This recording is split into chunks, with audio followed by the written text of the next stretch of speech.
बिस्मिल्लाहिर्रहमानिर्रहीम। अस्सलामु अलैकुम वरहमतुल्लाहि वबरकातुहू। नाज़रीन मोहतरम, अल्लाह सुब्हानहू तआला से दुआ है कि अल्लाह सुब्हानहू तआला सदका मोहम्मद वाले मोहम्मद सल्लल्लाहु अलैहि वसल्लम जितने भी मुसलमान बीमार हैं अल्लाह सबको तंदुरुस्ती से अता फ़रमाए। आज हम बात करेंगे एक ऐसे टॉपिक के ऊपर जिसके हवाले से तकरीबन 80% मर्द और ख़वातीन परेशान हैं। उसकी वजह क्या है उस हवाले से बताऊंगा। कौन सी इखलात हैं या मिजाज हैं जिनमें वो प्रॉब्लम्स होती हैं और उसका हल क्या है। सबसे पहले देखिए कि मार्केट के अंदर जो अद्वियात उस मर्ज़ के हवाले से दस्तयाब हैं वो क्या हैं।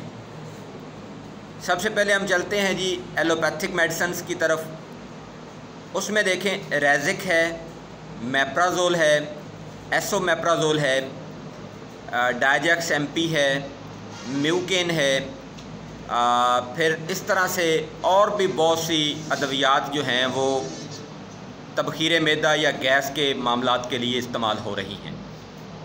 इसके बाद तिब्बे यूनानी की जो प्रोडक्ट्स हमें मार्केट से मिलती हैं उसमें गैस गो, गैस नील, गैस्ट्रोल, गैस्ट्रोफिल, इसके अलावा सूफ़े तबखीर, इसके अलावा मुख्तलिफ़ किस्म की फकियाँ, ये सारी की सारी चीज़ें हमें मार्केट से दस्तयाब हैं। लेकिन इनके इस्तेमाल करने के बावजूद भी मरीज़ जो हैं वो ठीक नहीं हो रहे, तो कोई तो ऐसी वजह होगी जिस वजह से ये अद्वियात उनके लिए बिलासूद होती हैं, इनका कोई फ़ायदा नहीं होता। तो आइए सबसे पहले वो वजूहात जानते हैं और मैं यहाँ पे आज इंशाअल्लाह आपको ये चीज़ वाज़े करूँगा कि हमारे यहाँ अमूमन एक माकूला है कि गैस, कब्ज़ व फारा, बदहज़मी, इन सब को एक ही कैटेगरी में रख के और एक ही दवाई जो है वो बना दी जाती है और उसका इस्तेमाल करवाया जाता है। अब आते हैं कि तबखीर मैदा या गैस क्यों बनता है। अगर आपका स्टोमिक या इंटेस्टाइन वहाँ पे ज़्यादा टाइटनेस या सख्ती या कब्ज़ या कॉन्स्टिपेशन या डाइजेस्टिव सिस्टम का स्लो होना ये हो जाए तो फिर भी तबखीर मैदा जो है या मैदे की गैस और अंतड़ियों की गैस जो है वो पैदा होती रहती है। इसमें अगर मैं डॉक्टरी ज़बान में बात करूं तो IBS अगर होगा तो फिर भी होगा, H पैलोरी अगर होगा तो तब भी होगा, लीवर का कोई मसला होगा तो तब भी होगा, अंतड़ियों में अगर कोई इन्फेक्शन है तो तब भी होगा, अल्सर या अल्सर पेप्टिक हो, स्टोमिक हो, कोई भी किस्म का अल्सर हो तब भी होगा। ये तो है डॉक्टरी ज़ुबान और एक लंबा चौड़ा झंझट जिसमें आपको फंसाया जाता है और आपको ब्रांड चेंज कर कर के अद्वियात जो हैं वो रेकमेंड की जाती हैं और आपसे पैसे बटोरे जाते हैं और रिज़ल्ट क्या निकलता है वो आपके सामने है। अब आइए कि हकीकत क्या है। हकीकत ये है कि वो लोग जिनका निज़ाम हद से ज़्यादा तेज़ हो उनको भी गैस होता है। इस पे कोई मेडिसिन कंपनी या कोई बंदा जो है वो गौर ही नहीं करता। प्रैक्टिशनर जो हैं वो जो अद्वियात उनको लिखी लिखाई मिलती हैं उनको इस्तेमाल करते हैं और आगे चलते हैं, यानी रिसर्च नाम की चीज़ ही कोई नहीं रह गई।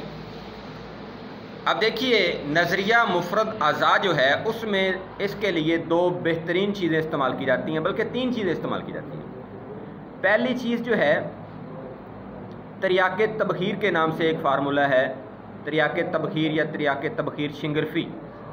उसमें शिंगरफ है, लौंग है और इस तरह की बाकी चीज़ें हैं। नुस्खा जो है वो आपको मिल जाएगा मेरी वीडियोस के अंदर, या फिर आप वैसे उसको सर्च कर लें तिर्याके तबखीर या तिर्याके तबखीर शिंगरफी के नाम से, तो आपको मिल जाएगा। दूसरी जो चीज़ इस्तेमाल की जाती है उसका नाम है हब्बे साबर। तो हब्बे साबर में गंधक, आंवला सार है, राई है और तुम्मा है। बनाने का तरीका और सारी चीज़ें आपको मिल जाएंगी। तीसरी चीज़ इसमें जो इस्तेमाल की जाती है वो है अक्सीर बादियान, हल्दी, मलट्ठी और सौंफ।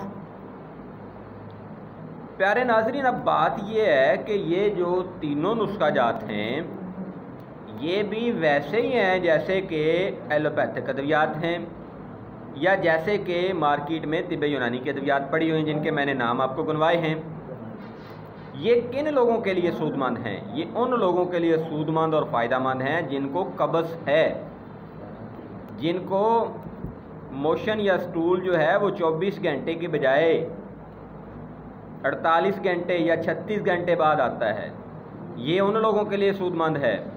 या वो लोग जिनको इंतहाई सख्त स्टूल आता हो और बड़ी मुश्किल से पास होता हो, चाहे वो 24 घंटे में भी हो, 24 घंटे में एक बार इंतहाई मुश्किल से पास होता हो और इंतहाई सख्त हो, तो उन लोगों के लिए ये अद्वियात जो हैं वो सूदमंद और फ़ायदेमंद हैं। जबकि एक और कैटेगरी होती है जिसमें लोगों को तबखीर का मसला होता है, वो लोग दिन में 2 बार या 3 बार स्टूल पास करते हैं। कभी वो वाटरी स्टूल होता है, कभी टफ होता है, और ज़्यादातर उनकी ये रूटीन होती है कि जैसे ही वो कोई गर्म चीज़ खाते हैं उनको मोशन आ जाता है। मतलब अंडा खाया मोशन आ गया, गोश्त खा लिया मोशन आ गया, मछली खा ली मोशन आ गया, मतलब कोई भी गर्म चीज़ खाने से उनको मोशन आ जाता है। अब इन लोगों को कब्ज़ नहीं है। अगर इन लोगों को कब्ज़ नहीं है तो जो दवाइयात मैंने सारी काउंट करके आपको बताई हैं, जो एलोपैथिक में, होम्योपैथिक में, हर्बल में, नज़रिया में इस्तेमाल हो रही हैं, वो इन लोगों के लिए बिल्कुल फ़ायदेमंद नहीं है, बल्कि इनका नुकसान कर रही हैं। पैसे का भी ज़्यादा हो रहा है, सेहत का भी ज़्यादा। सेहत का ज़्यादा कैसे हो रहा है कि इन लोगों के जो मसल्स हैं यानी पट्टे हैं वो और कमज़ोर हो रहे हैं, इनकी इम्यूनिटी और कम हो रही है। अब आते हैं कि ये 2 किस्में मैंने जो बताई हैं, इन 2 किस्मों के मिजाज क्या हैं। जो पहली किस्म है वो सुदावी मिजाज के हामिल लोग होते हैं, सर्द खुश्क मिजाज के हामिल लोग। अब उसका इलाज क्या है? सुफरा पैदा करना। तो ये जितनी भी तरियाके तबखीर, शिंगरफी है, हब्बे साबर है, इसके अलावा अक्सीर बादियान है, गैस्ट्रोफिल गोली या शरबत है, गस्टोल शरबत या गोली है, या फिर तमाम किस्म की फकियां हैं, या फिर एलोपैथिक के जो डायजेक्स, MP डायजेक्स के नाम से जो सिरप हैं या गोलियां हैं, या फिर और भी बहुत सी दवाइयां हैं, ये सारी की सारी सुदावी मिजाज के लोगों के लिए 110% काम करती हैं और उनको इससे रिलीफ भी मिलता है। और अगर वो परहेज़ करें, सुदावी चीज़ें साथ में ना खाएं, तो वो ठीक भी हो जाते हैं। लेकिन एक ऐसा तबका है जिनको सुफरावी मिजाज में प्रॉब्लम होता है, उनके जिस्म में गर्मी होती है और उनका वज़न ज़्यादा नहीं होता, लेकिन उनको तबखीर होती है, गैस होती है, और कई दफ़ा तो उनको जलन भी होती है और बहुत सारी डकारें आती हैं, लेकिन उनका मिजाज सुफरावी है, गर्मी वाला है, यानी उनको कब्ज़ नहीं है। सफरावी मिजाज में कब्ज़ नहीं रह सकती। ये नहीं हो सकता कि 36 घंटे या 48 घंटे आपको मोशन ही ना आए, ये हो ही नहीं सकता। अब ऐसे लोगों को क्या करना है? ऐसे लोगों को सबसे पहले तो गर्म चीज़ें, गर्म ग़िज़ाएँ बंद करना है। अंडा, दालें, चने, गोश्त, ये वो सब कुछ बंद करना है। और अगर खाना भी है तो बिल्कुल नॉर्मल, सालन भी बिल्कुल थोड़ा, ठीक है जी।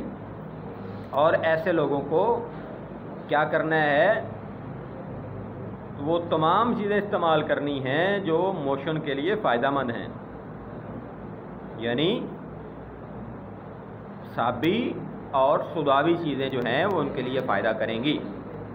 तो जैसे ही उनका जो कवाम है पखाने का वो ठीक होगा, तो उनकी जो गैस या तबखीर है वो खुद बहुत ही ठीक हो जाएगी। उनको उसके लिए लहदा दवाई लेने की ज़रूरत नहीं पड़ेगी। अब इसके लिए मार्केट में दवाइयाँ कोई नहीं है। लूज़ मोशन के नाम से दवाइयाँ हैं, वो आप इस्तेमाल करें अगर आपको सूट कर जाएं तो। लेकिन अगर आपको ये बनी बनाई दवाइयाँ चाहिए टाइप 1 और टाइप 2 की तबखीर की, तो ये आपको हमसे मिल जाएंगी। आप हमसे कांटेक्ट करें, अपनी डिटेल पहले बताएं कि आपका जो पखाने का निज़ाम है, स्टूल का जो निज़ाम है वो कैसा है, उसकी डिटेल बताएं और फिर उसके हवाले से हम आपको बताएंगे, सजेस्ट करेंगे कि आपको किस कैटेगरी का तबखीर है और उसका इलाज क्या है। आप हमसे कांटेक्ट कर सकते हैं। हमारा रब्ता नंबर 030686111009 है। दवाखाने का जो पता है वो है हमदर्द से दवाखाना, नज़द जामा मस्जिद गोसिया मेरिया नसीरिया, अफजल टाउन चूनिया, ज़िला कसूर। और यहाँ तक बात है ना जी कि इसमें जो मिजाज हैं वो क्या होंगे या इखलात कौन सी होंगी, तो एक सफरावी खिल्लत में होता है और दूसरा सुदावी खिल्लत में होता है। असाबी खिल्लत वाले बंदे को जो है वो गैस नहीं होता। ये भी एक बहुत बड़ा इंकशाफ है जो मैं आपको बता रहा हूँ। यहाँ पे मैंने देखा है लोग कहते हैं ये असाबी मिजाज में भी तबखीर हो जाता है। भाई असाबी मिजाज में अगर तबखीर होता तो ये जितने भी नौजवान और छोटे बच्चे हैं फिर इनको तो सबको गैस ही होता ना, इनको क्यों नहीं होता? ये असाबी मिजाज में होते हैं। तो खैर बहरहाल इखलात को बैलेंस करना ही इलाज है और ये या तो सुदा में हो सकता है या फिर सुफरा में हो सकता है। और इसका जो इलाज है, अगर सुफरा है तो उसका अपोजिट है यानी सर्द चीज़ों का इस्तेमाल, और अगर सुदा है तो उसका अपोजिट गर्म चीज़ों का इस्तेमाल है। तो उससे स्टूल सबसे पहले बेहतर होता है, यानी निज़ाम ठीक होता है और फिर गैस ख़त्म होता है। ठीक है जी। मुझे अपनी दुआओं में याद रखें, वीडियो को आगे शेयर किया करें, चैनल को लाइक किया करें। बहुत बहुत शुक्रिया। फ़ी अमानिल्लाह। अल्लाह हाफ़िज़। अस्सलाम वालेकुम।